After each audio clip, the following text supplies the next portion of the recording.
Another day, another luxury brand that was just placed into judicial review by the Italian court system for alleged labor rights abuses in their Italian supply chain. Let's talk about it because I always do. As somebody who works in the Italian fashion industry and has worked in the fashion industry for 15 years, I'm going to break down what all this means and provide a little bit of context, I hope, because as we all know, these headlines spread like wildfire across social media, but it is the context that matters. Let's get into it.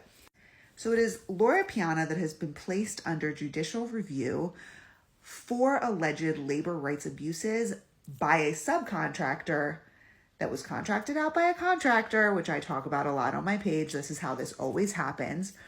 And it is alleged that workers were undocumented immigrants working in illegal, unsafe factories up to 90 hours a week, getting paid around €4 an hour.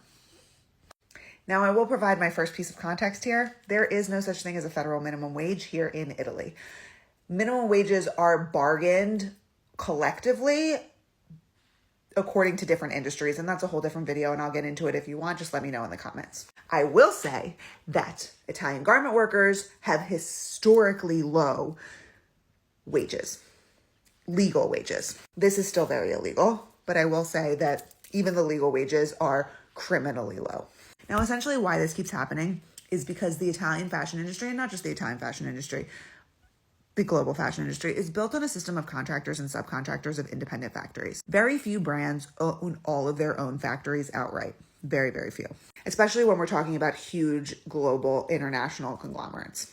And so they rely on a system of contractors that are highly vetted. Sometimes those contractors go outside of the vetted system and hire subcontractors and this is where it usually gets illegal, because they need to meet a really strict deadline, a really crazy price. There's a bunch of different reasons why a contractor might do this. Is it smart business practices? Absolutely not, because the contractor then risks losing the brand's business when shit like this blows up. However, it is done because there's so much pressure put on these factories to deliver.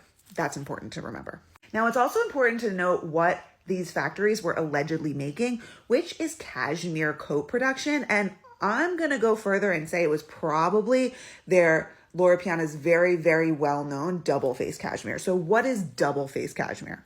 This is double-face cashmere. Double-face cashmere and double-face wool, double-face vicuna. Double-face fabrics are two fabrics that are needle punched together and then usually sewn together completely by hand so that it's the same finish on the inside and outside of the fabric and requires no lining.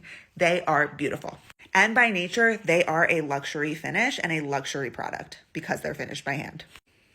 This is often what double face looks like. It can be two completely different fabrics that are needle punched together, like this plaid to this melange. It can be two-tone in color like this, or it can be all one color. Along the seam, the fabric is split just like this, and then it is turned in on itself and blind hand stitched shut. It ends up looking a lot like this. Now, you can do this by machine, but only for completely straight stitches. So any pockets, armholes, diagonal stitching, curved stitching, anything like that is absolutely still 100% done by hand. And the really high-end luxury brands should be doing the whole garment by hand. But overall, double face gives you these gorgeous, luscious, draped looks like this. And they don't need to be lined. They're perfect for transitional seasons. You can wear them almost all year round. They're honestly like, everybody should have one in their wardrobe. They're amazing. So back to the scandal. This is why I find this one particularly sad, because double face wool construction is primarily done by hand, and we see more and more and more that all of these techniques that are primarily done by hand are the ones that are most ripe for exploitation because they are so prohibitively expensive, even for the luxury brands. But if there's any brand that should be championing this and putting the artisans that do this kind of work up on a pedestal, it is Loro Piana.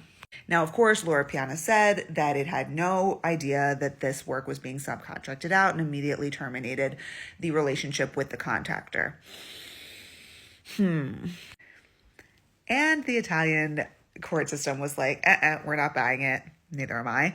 Because brands like this have really strict quality control standards and people visiting these factories on a very, very regular basis. So really the only way this happens is when brands really need to hit a target price so they turn a blind eye. Now, the one thing I will say is that allegedly, the company was paying a price of between 118 and 128 euros per item. I don't like to speculate on what these prices reflect because I don't know if it includes all of the materials or not. And I'm really hoping no, because these kinds of prices are what you see for like 100% Chinese wool double face coats, the labor and the material out of China, not what you would see out of Italy at all. And that especially taking into consideration that Loro Piana fabrics can cost hundreds of euros per meter. So that's just another context that I don't like to speculate on the price, but either way, this is incredibly low.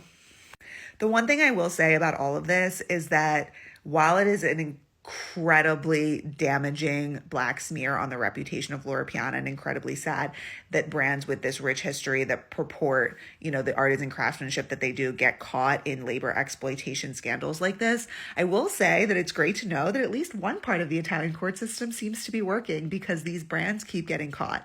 And that's because there's a framework and a system in place in Italy to catch bad actors. I always say that you can't always prevent bad actors, but if you have a system of laws in place to catch bad actors, you can hold them accountable, and the same cannot be said for every single country. So kudos to the Italian court system that decided to work today. Ciao from Firenze.